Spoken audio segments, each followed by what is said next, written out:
Well met, lords and ladies, Jacob Butter speaking, and a warm welcome to this week's Walking Wednesday.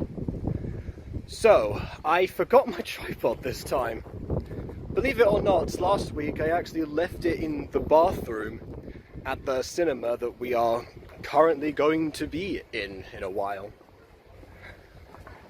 But yeah, this time I just completely forgot to bring it in the first place, which is probably better, all things considered.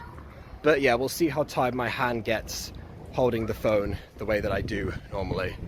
This is the one where I tend to have to switch constantly to make sure I don't get lactic acid. Anyways, I decided actually, normally whenever I go to the cinema, I tend to come out of there and then do the Walking Wednesday after the movie. You know, because that way you essentially give my spoiler reviews and stuff. However, there's a lot to go over because obviously I haven't had a Walking Wednesday on this channel in 2 weeks rather than the usual one. I did make a Walking Wednesday and I did post it on the Butter Bunch, but obviously not everyone is there. So if you want to know what happened last week, then go ahead and see that, I suppose. But I'm going to summarize it here anyway, just in case. So, I've talked about this a bit, and I've said as much as I could like in other live streams and such. But yeah, the reason I didn't do a Walking Wednesday on this channel last week, or much of anything, is because I got a community guideline strike. Yes, I did a video telling YouTube I felt attacked, and then they struck me. The first part was a joke, but now I really feel attacked. So yeah, that happened, and I was like, okay, well I'm going to send off the appeal, do that normally. The community guidelines themselves were something to do with child safety, which I'm fairly certain I've been good at upholding and maintaining. I know the exceptions to that I know might be some of the reviews in question, but all my videos are marked as not for kids. And beyond that, there's not much else that I can do as far as blind reactions go. I might have to include a disclaimer in every gotcha review or something like that before I finally send off the appeal that will get my channel remonetized, because I got that too. The strike penalty period is over, but the strike itself remains for the next 90 days, so somewhat up until September essentially. Which is great. I'm going to have my 10th anniversary video with a strike, just like I have the 9th one with It's always June, isn't it? It's always June for some reason. So yeah, that's what happened. So I have that problem at the moment. The demonetization. The strike I can live with, but obviously, if I want to reapply to get monetized, I can't do so if I have active community guidelines strikes, which means that I couldn't do that until September, unless I filed off the appeal, which I am working on. I've been trying not to stress over it. I've got until July the 10th. I've not to stress over it because I'm also on holiday, you know. Welcome to Galicia, if you haven't seen it last week. And I don't want to just be like, okay, I already had the first 4 or 5 days or so of the holiday in the background working on other videos like the gotcha tutorial, which I was trying desperately to get finished before we left, but through constant distraction I was unable to do so. Constant distraction, of course, mainly in the form of preparing to go to Galicia, which of course was part of what I was doing anyway, so I wouldn't have to worry about it. Essentially that video was supposed to be, oh, let's change the format here. I can do shorter videos that are better edited and have much more of a focus and use a lot of the marketing techniques around YouTube itself in order to actually benefit me, rather than just having to rely on you know, constantly trying to farm as many watch hours as possible now that the Great Watch Hour race has concluded. And that was the plan. That was the objective, and yeah, for varying reasons, it did not pan out. This is a dead end. This beach is a dead end. I'm going back this way. can technically say that I walked partially on the beach here. A whole different direction otherwise. I'm only doing half of a video this time because, again, I want to do the second half once we get to the movie itself. So I'll put like a chapter on the video if I remember to do that when I upload it. To say, okay, here's the update and here's Indiana Jones, which is what we're watching. Indiana Jones y el Dial del Destino. Which I'm sure was like the Dial of Destiny or something in English. I can't remember. So yeah, who knows? Apparently that's the only good movie that has that we're going to see today, which is available in the cinema. Which I say good in quotes because obviously stuff like anything to do with animation automatically gets ruled out by everyone else because no one likes animation the way that I do in my family. So stuff like Teenage Kraken or something, completely out of the question. Unfortunately, that also meant Across the Spider-Verse last week, so it's available for the first time in Spain today. So more crowded, I mean not almost empty. But yeah, back to what I was saying. So I do have plans. I kind of hinted at that last week. I have contingency plans that I can put in motion. I mean, one of my contingency plans when I got monetized was actually to use the receipts would go back to the videos that weren't performing as well on their own, but actually would keep the channel active. And then those are the ones, of course, that were in the hard drive that also got spoiled. But now what I could technically do, if I need to, if once I file the appeal, if it doesn't go through everyone, I might actually start doing some abridging of certain videos. Abridging, by the way, I'm not like parodying, I mean shortening down and such, making them more concise or just better mixed together or something. And then posting them on separate channels by category. So rather than have the mismatch of what YouTubers always do, which is try to experiment with different things and see how they perform depending on, and then see from there how things go, actually have a whole other system in place. So I'd name the channels like, Jacob Butter something else, Maybe like use more gacha from Jacob from now on. It depends. And then try to reapply in September. That's if the appeal fails, so that I can actually have stuff that is already prepared and I can just put somewhere else and mark it better.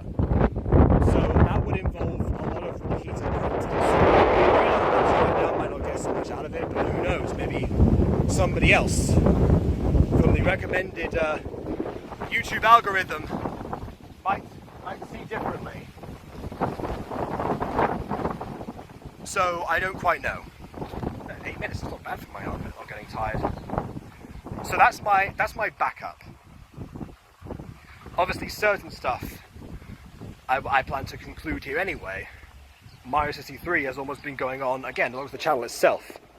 I can't really move that over. I decided to put games somewhere else. So basically, I will be.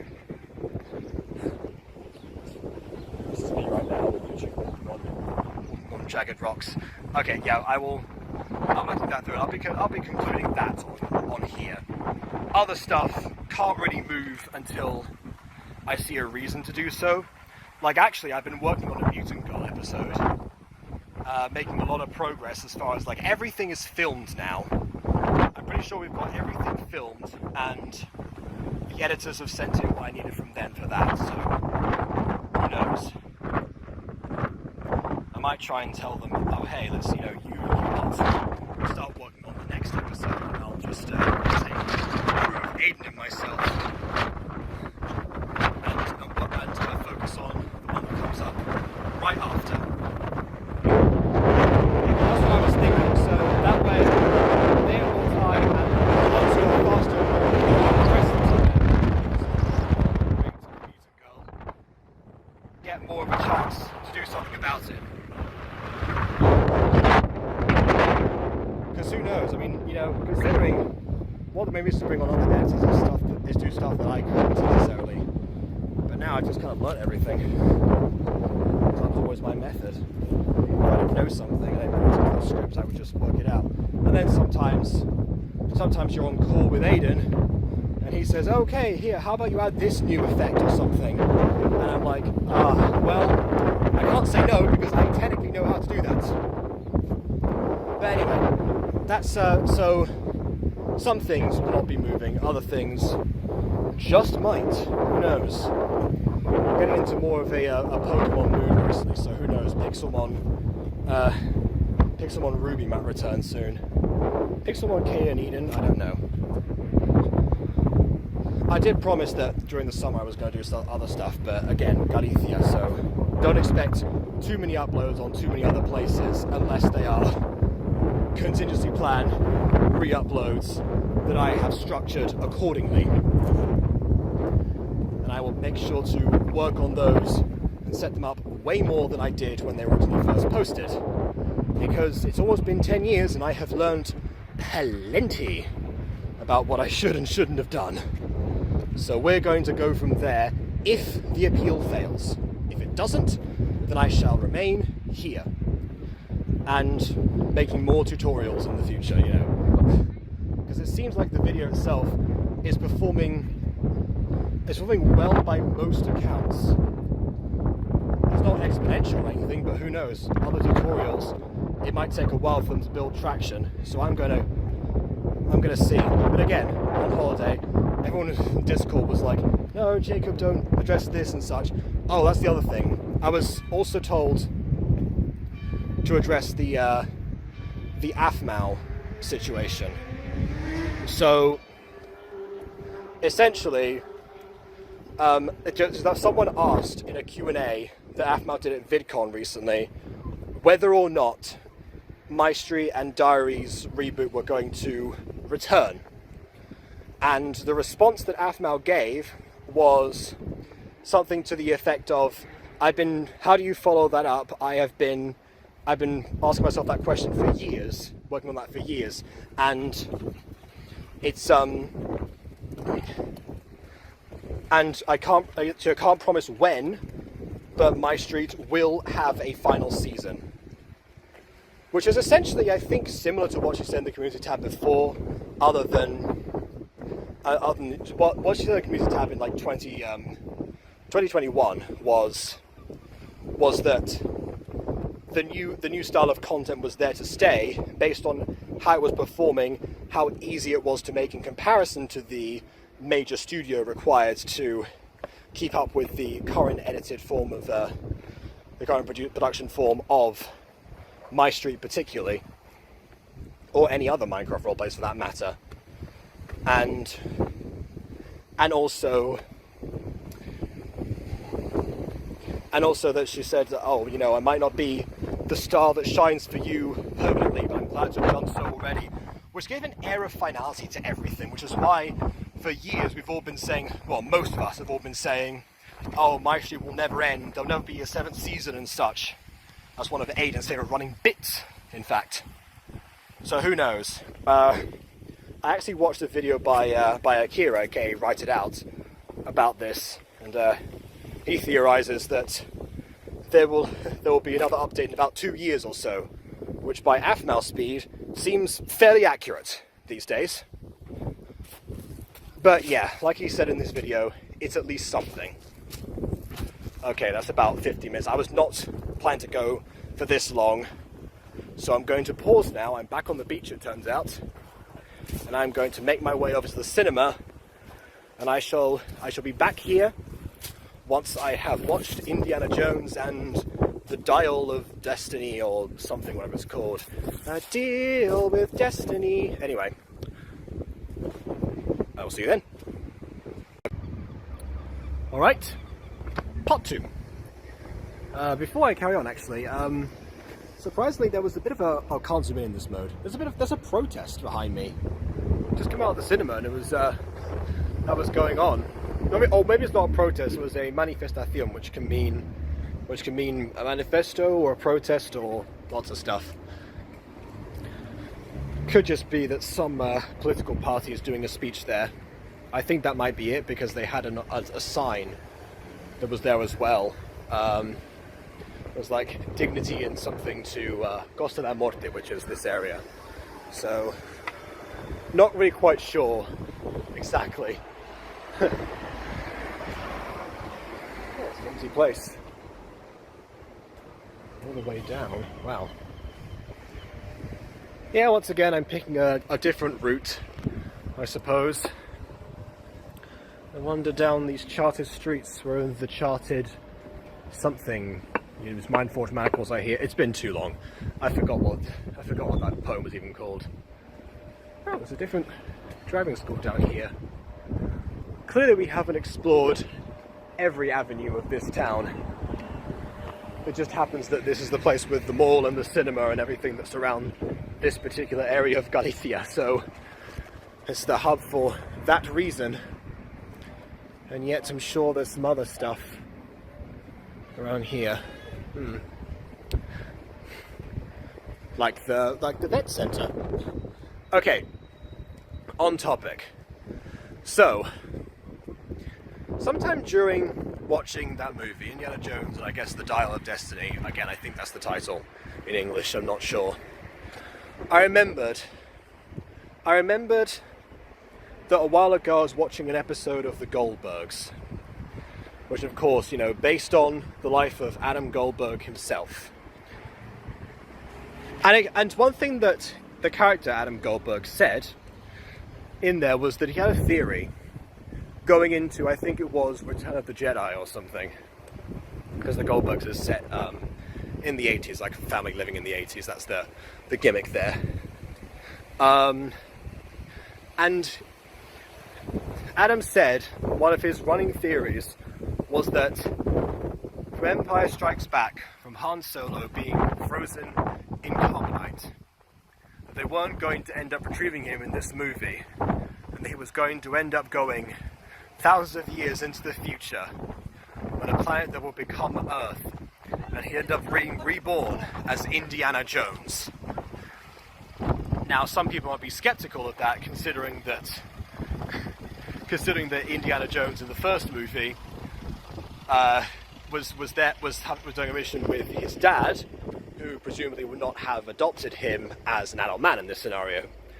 Doesn't really hold up to scrutiny, but it did make me think, you know, all of that time ago, there was at least somebody talking about an Indiana Jones movie involving time travel. And here we are now. So, again, put your devices away or go to a different video tab or something along those lines if you don't want to hear spoilers for Indiana Jones and the possibly called Dial of Destiny don't know yet. So, it's an Indiana Jones movie. That's what I can say about it. I'm sure that it's going to end up saying to people like, oh, you know, everyone will start talking about how it has got the same magic as the other ones, that it shouldn't have been made and stuff like that. Kind of like Kingdom of the Crystal Skull was when it came out after the monumental first trilogy. Kingdom of the Crystal Skull came on, it was a continuation that was not needed. And I suppose this is very much the same. Although, I suppose, when you get down to it, you know, lots of movie sequels are the continuation that did not need to be made. From what I recall, it's been a while since I've watched a different Indiana Jones movie. It has been a number of years. But what I do remember is that they all seemed like pretty self-conclusive, you know, self-contained adventures. They didn't seem like they were particularly trying to tell one conclusive story and then, well, sorry, they were telling one conclusive story each, but like one big story and then wrapping things up afterwards. Essentially, it wasn't like Star Wars, which was potentially the point that George Lucas was attempting to do by that stage. because I'm fairly certain that those movies started after. Yeah, I'm pretty sure I got the order correct there. So, yeah, ultimately I didn't really see any reason for this film not to exist. I mean, quite frankly, they seem to cover their bases to make it seem, at least to the casual observer, as authentic an experience as possible. I just saw even the music credit said music credit from music by John Williams, and then also and not just the original theme either, just said like music by John Williams, and then also having the Kathleen Kennedy producing, Steven Spielberg and George Lucas themselves executive producing, all of the people you would expect. So yeah, but then again, I don't tend to just focus on movies like that. I tend to also go into the story, even if the movie has no reason to exist, even though that's not the case this time. I mean, what was it like? Coming out of it, my dad said that it was the most ridiculous film that he's seen in a while, which is saying something considering that we just watched the Flash movie last week. So, but then I reminded him about the Temple of Doom exists, and to go into King with the Crystal Skull again, well, that had aliens. That movie ended with the discovery of aliens. I don't think was that far-fetched. In fact, so yeah, and actually, as far as the fact that Archimedes being a central theme as the inventor and mathematician that he was, I mean that's just essentially what Rip Riordan did a while ago. There was plenty of stuff about Archimedes in Heroes of Olympus, that's for certain. Lots of Leo Valdez's story involved actually having to put these things together and delve into their shared passion of machines. So yeah, very interesting there. Okay, but actual story though. So it started off much more rocky than I think it was. The other parts were. So, actually no, I tell a lie. No, the first scene with a digitally de-aged Harrison Ford, which apparently was very easy to do, considering that his facial structure is the same, hasn't put on too much weight apparently. He actually comes in and we see another one of his many adventures from back in the 40s. And during that, it turns out that the artifact that they were chasing was a fake. But oh, lo and behold, there's this character whose name we find out later that says, oh, I only saw it for a split second, but I too found out it's a fake. At the same time as Indiana Jones himself figures it out, which is why we have the parallel between the hero and the villain of the story. And then it turns out, oh, well, guess what? Don't worry about that, because I happen to have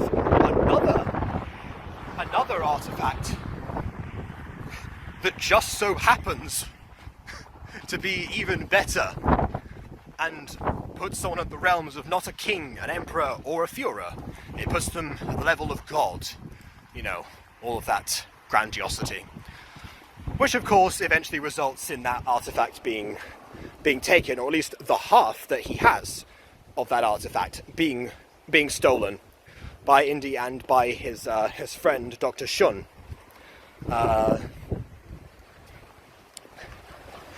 And then afterwards they actually escape there, and supposedly after that point we cut to the 60s, or it's the end of the 60s. So very nearly the time period in which the film franchise started to begin with. But now he was actually living through it. And it was interesting because I'm pretty sure that, the 70s and 80s were 40 to 50 years ago, but the actual movie itself seems to be like 15 years in the future, which means that Dr. Jones, what was that? Dr. Jones aged remarkably quickly. That was something I'm not sure if they actually considered, because they did sort of give him like a half point of aging, sort of in the middle. There's one flashback scene where they do that. And he sort of seems to be, it's the middle point between Harrison Ford when the film started versus Harrison Ford currently. I don't really know. I feel like that should have been the point that he was actually... If they were going to set it in the 60s, then they probably should have kept him at that level and found a different midpoint. But that's just a nitpick from me, really. Not really important to the story. The flashback itself was, because it actually confirms that something that Dr. Shun said, or at least his daughter, because of course he has a daughter in this story, was a lie. The lie was that they end up losing the dial, which was the artifact that's, goes to levels of gods, that one. They end up losing it in some river. And it just so happens that the daughter had tracked down the only river on that particular journey, which was of course one we already saw them jump into. Something wasn't right. Turns out Indy has the actual one somewhere within the Hunter College, I think it was, that he was teaching at. Because that was there too. She just kind of, that's a good point, I think about it. And that Shun just kind of showed up inside a college lecture. I mean, she said she was doing her doctorate or something. Clearly she was a different, so that was like her first time there, it seems. None of those students were enthusiastic. So why exactly was she allowed there? Did she pay the tuition just to get there? This character's obsessed with money, so it feels like, no, she wouldn't have done that.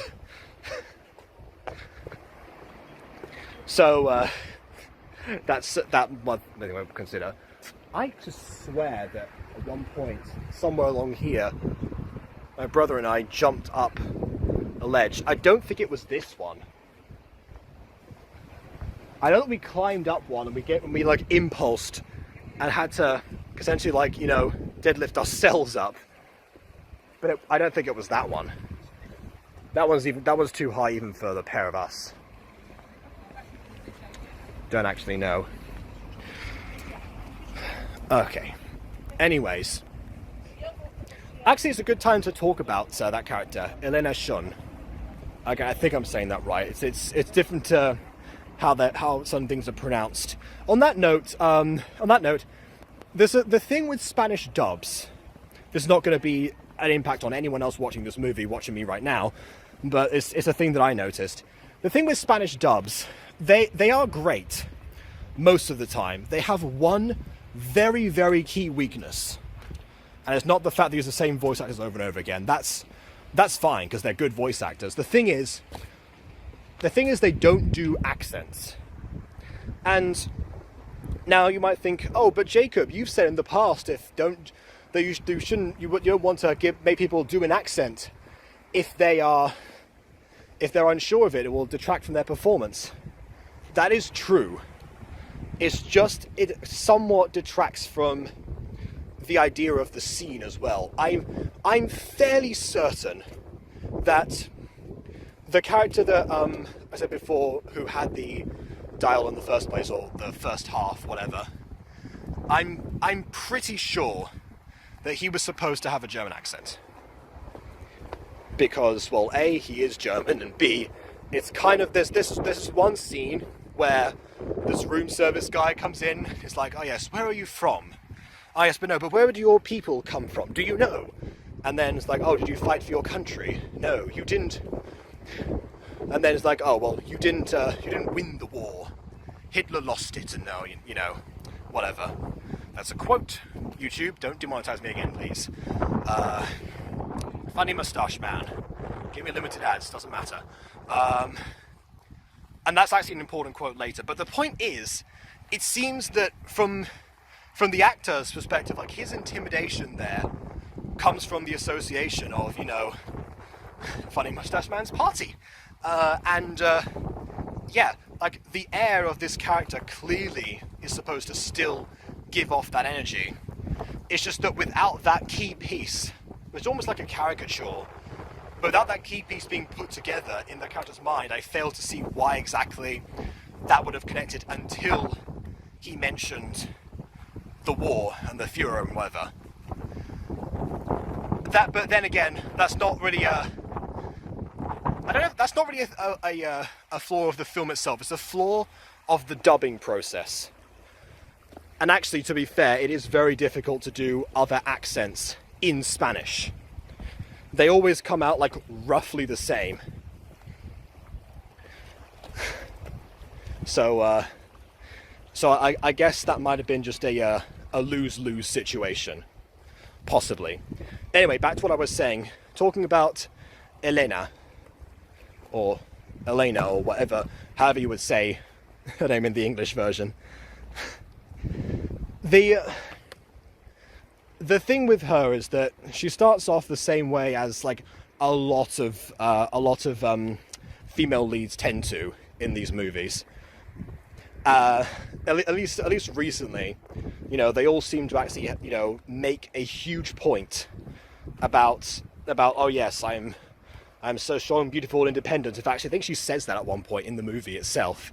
Like, oh, you didn't imagine I turn out like this because she's Indy's goddaughter, so he knew her as a kid and whatever. And yeah, although now I think about it, actually that's been a thing since James Bond. Except for there, it was actually less true. Here, most of the female leads, to their credit, do actually back up these claims significantly. But it is still a thing that they make a point of mentioning now more so than ever. And at first it's kind of like, oh yeah, this character seems to have only cared about money and whatever, and which was one of the things that she actually defined, like I said before. Then, later on, she gets way better. It's only towards the start that any of that stuff actually happens. I'm just like, wow, this is everything I've seen recently. Actually, except for Flash.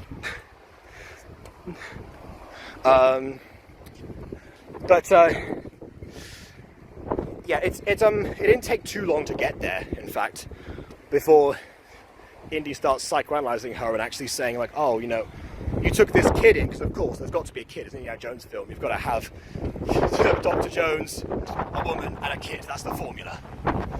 So, at least this time they're not romantically involved. In fact, as far as Indy's romance goes, it's actually about as dead in the water as you can possibly get. So, because that's one of the things I didn't like, again, towards the beginning, where he actually didn't, we saw the paper that showed like his divorce from Marion, who was the love interest in the first movie, and then also in the fourth, Kingdom of the Crystal Skull, where they get together, and it turns out, oh, he had a son the whole time. And then afterwards we find out later on, the son is dead. In fact, apparently he enlisted to annoy Indy particularly. And I was like, well, there was no need for that. Although, I guess that was sort of towards the middle. In the end, it turns out that his loneliness and the idea that he had no one around him, I didn't belong anywhere, actually becomes an important factor for about 5 minutes. But I will get to that because that's right at the very end. So, yeah, as far as Aina goes, she seems to be much more of the. She even calls Indy a Tomb Raider, I'm pretty sure. Like, I'm not a Tomb Raider, we did a noble service because the whole idea was that, the Funny Moustache Party was actually taking a bunch of these artifacts that belong in a museum, that kind of thing. But she's claimed, oh, we did it for the high, which is to her, we did it for the money. It's absolutely terrible. Terrible logic there to try and call him out. It's always one of those things, the hypocrisy of characters being exposed, which I do like. That's a very cathartic thing to actually happen. And again, as far as she actually like grows as a character, it is definitely a better thing to see than most other stuff that was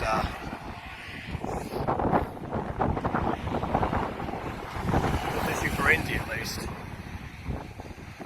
As far as the kid, Teddy, he doesn't have too much in the world in the area of like growth apart from at one point he can't swim. So one guy gives him advice, about how to swim, just like, oh, it's super easy, barely inconvenience, and then he goes, then he does it in the next scene, or not the next scene, but a scene later. I thought to myself, oh, it's going to pay off when he needs to like save someone by swimming, and that's what he's going to do. No, it's more like he saves himself, and it was just one single moment in the movie. And then also at one point he seems to be very obsessed with aircraft, particularly. I think also automobiles to an extent, but mostly aircraft.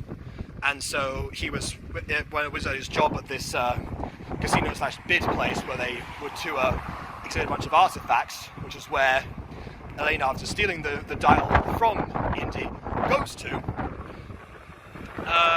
Then he's there practicing his piloting, just on the bar levers and such. So eventually he pilots a plane. That's the payoff for that. So it's like, oh well, isn't that awfully convenient that he just so happened to have that, and to have that as an idea.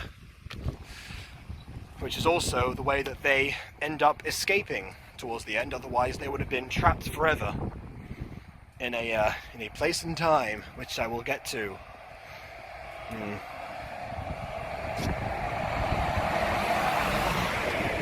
Yeah, it's now I think about it, the plan towards the end was very weird in its nature. In fact, I don't know if it was entirely thought out. So, yeah, so towards the middle, there's a bunch of adventures. They actually have to, there's a particular map that will take the rest of the dial, which is found in the exact same shipwreck as the first part of the dial was. They just didn't go down far enough. So there was a fisherman in 1902 that was the first one to get there, and fishermen don't go down 20 meters under the sea, so they do that in 3 minutes, and then the baddies catch up to them. And it turns out there was this massive red herring that they were supposed to go to Alexandria, give themselves advantage, but no. As it turns out, as they would with anyone, they tracked where the boat was that they escaped on was going to go, so they just followed. So this whole scene where they had like deciphers the Polybian code was almost pointless. I don't know. But towards the end, you know how Elena called India to raid at one point? Yeah, they went to. The actual place they were supposed to go was Archimedes' tomb, in which they see that he has the other half of the dial buried with him in this massive room, and then also seems to be wearing a wristwatch, which seems to confirm the suspicion about what the dial actually does, which is identify folds in time, and therefore allow people to travel to the past. So of course, was it Jürgen Wöller, which is the actual name of the guy who I've been saying before had the dial before and is the leader of the baddies. He wants to go back and actually kill the Führer when he knows a place that he will be in Munich at a certain time, so that he can take his place and actually saw his mistakes and therefore he can win the war. That's why the line about him that you didn't win the war, Hitler lost it, and that was why that was important. So I do like the hint towards those motivations, because I got like a split second before Indy did, and I was like, oh yeah, there you go. Why not? Of course, that was the target of this. But it turns out to not matter anyway, because the coordinates were wrong, because Archimedes didn't know about continental drift, because it was only observed so like 1,000 years later, or 2,000 years later. So the only clue that they had that the dial actually worked was the wristwatch that was there, because watches were invented for 1,000 years, and the wristwatches were invented later after that. So the dial must work, and yes, the dial does indeed work. It's weird that Archimedes just wore it, I guess, to motivate them. I don't know, beyond the grave, or within it, I suppose.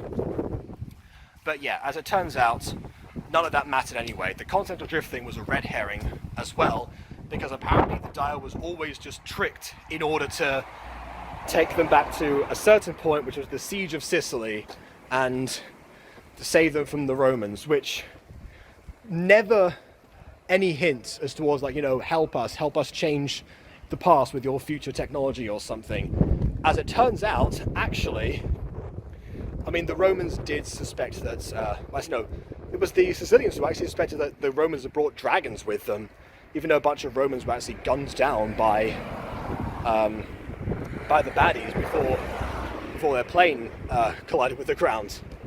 So, yeah, in a way, I guess that did kind of help them, possibly, but nothing was changed. It was a huge gamble that Archimedes was like, oh yeah, you were always supposed to come back here. It's like, what? Then what was the whole point of the continental drift and how they figure out the coordinates and all of that?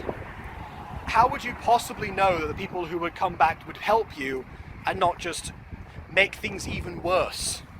If they hadn't attacked the Roman fleets, that would have been, then who knows what could have happened. So it was a very huge thing to luck out there, and also the fact that India at one point, it seemed like he was going to be, he'd been shot before, so like he was bleeding out and stuff, and he didn't want to stay with Archimedes because, again, he's alone, no one wants him in the timeline, and it knocks him out, and then he's back home, and he sees all people that, the friends that survived the journey and the ones that he met along his many adventures, really, like a couple. That would have been a good time to get a bunch of cameos in, but I guess maybe not everyone was willing to do that. That might be also why the son was dead, because it doesn't seem to be like, why would you just do that? It could just be that they drifted apart and, you know, no one speaks to each other in that family anymore. I don't know. It didn't end up coming up too much. So overall, good movie, but some sort of logic failures. Indiana Jones. Please like, subscribe to the video.